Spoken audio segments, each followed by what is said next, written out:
ओम शांति। आज है third day का सेकंड दिन। परमात्मा का दिव्य अवतरण।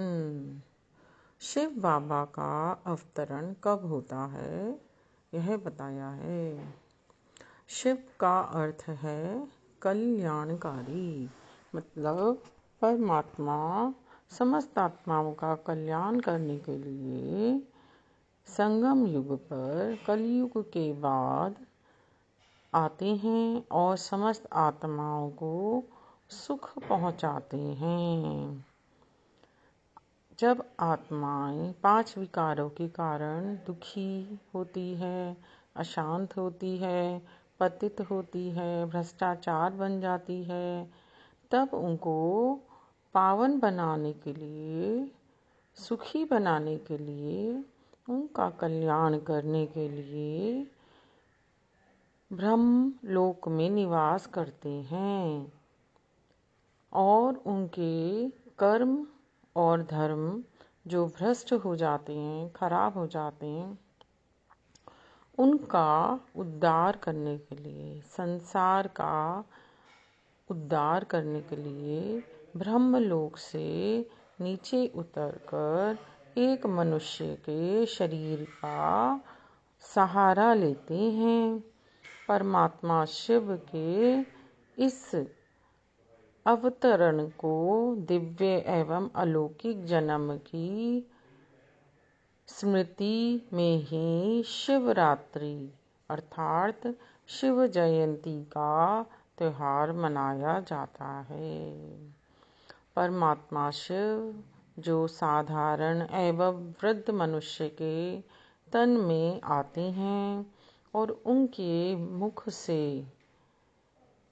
हम सबको गीता का ज्ञान देते हैं और उन तन को धारण करने वाले मनुष्य को प्रजापिता ब्रह्मा का नाम देते हैं। उन्हीं की याद में शिव की प्रतिमा के सामने ही उनका वाहन नंदीगण दिखाया जाता है, क्योंकि परमात्मा सर्व आत्माओं के माता पिता है। इसीलिए वे किसी माता के गर्भ से जन्म नहीं लेते, बल्कि ब्रह्मा के तन में आते हैं और उनका दिव्य जन्म अथवा अवतरण होता है।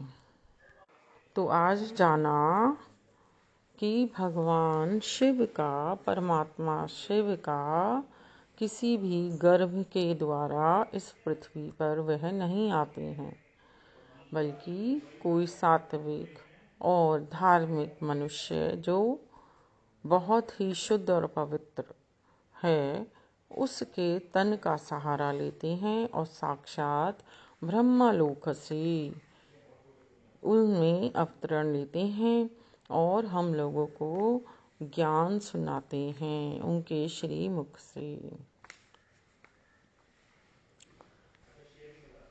अजन्मा यानी कि वह किसी के भी गर्भ से जन्म नहीं लेता, ऐसा परमात्मा शिव के दिव्य जन्म की रीत भी न्यारी होती है। परमात्मा किसी भी गर्भ से जन्म नहीं लेते हैं, यानी कि उनका कोई भी माता और पिता नहीं होता, क्योंकि वह ही सभी के माता और पिता हैं। तो आज हमने यह जाना कि वह कर्म बंधन से, जन्म मरण से परे हैं और वो एक शून्य और चमकता हुआ सितारा है जो एक बूढ़े तन का सहारा लेते हैं और आकर के अपने बात को सारी दुनिया पर के सामने बताते हैं। जैसा कि हम चित्र में भी सामने देख रहे हैं कि परमात्मा शिव ऊपर से आते हैं और मनुष्य यानी कि पृथ्वी एक माया के हाथ में फंसी हुई है। उनके अंदर 5 तरीके के विकर्म हैं: अहंकार, मोह, लोभ, काम, क्रोध, इन सब में आत्माएं फंसी हुई होती हैं और वह त्राही त्राही कर रही होती है और अपने आप को दुखी महसूस करती है। उनको लगता है कि हम दुखी हैं और पतित हो गए हैं। तब वह पुकारते हैं, हे परमात्मा आप आओ और हमें सुख पहुँचाओ। तब परमात्मा शिवरात्रि वाले रात, जब बहुत ज़्यादा काली रात होती है, सावन के महीने में महाशिवरात्रि मनाई जाती है और यह एक अंधेरी रात होती है, अमावस से पहले इसका अवतरण होता है और शिव आते हैं। और उस दिन, उसके बाद जब शुक्ल पक्ष आता है, यानी कि सुख के दिन शुरू हो जाते हैं, नया संवत शुरू हो जाता है। इसी तरीके से महाशिवरात्रि मनाई जाती है। महाशिवरात्रि वाले दिन और शिव बाबा क्या लेकर के आते हैं? शांति लेके आते हैं, सुख लेके आते हैं और पवित्रता लेके आते हैं, जैसा इस चित्र में दिखाया गया है।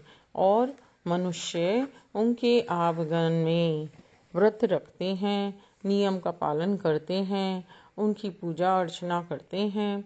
लेकिन परमात्मा शिव कहते हैं कि मेरी पूजा अर्चना करने से ज़्यादा अच्छा है कि तुम जो मैं ज्ञान दे रहा हूँ उस ज्ञान को समझो। उस ज्ञान के द्वारा ही तुम प्योर होगे और सुखी बनोगे, जैसा कि तुम लोग सतयुग में थे।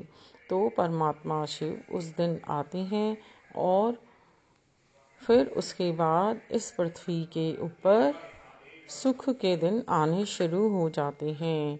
महाकलयुग के अंदर जब चारों तरफ त्राही त्राही मच रही होती है, सभी पतित हो चुकी होती हैं आत्माएं और दुखी होती हैं, तब शिव बाबा आकर के हमें सुख, शांति और पवित्रता का ज्ञान देते हैं और हम उसका मनन करते हैं और पूजन भी करते हैं।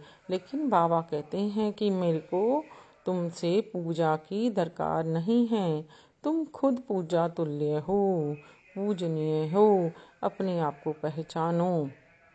जब हम अपनी आत्मा को, अपने संबंधों को, अपने ज्ञान को पहचानते हैं तो हम भी पूजनीय बन जाते हैं। लेकिन मनुष्य आत्माएं पहले से ही व्रत उपवास रखती हैं उस दिन, तो नियम का पालन करती हैं। क्या कि भाई एक ही टाइम खाना खाना है, अन्न नहीं खाना है, वर्ती रहना है। लेकिन बाबा कहता है कि उस दिन प्योरिटी का ध्यान करो, अपने आप को तुम बदलो, अपने आप को सुख दो और सामने वाले को भी सुख दो, तो नया जीवन शुरू होगा और नया ज्ञान भी आएगा, सुख के दिन भी आ जाएंगे। परमात्मा शिव का अवतरण का यह चैप्टर पूरा हुआ। ओम शांति।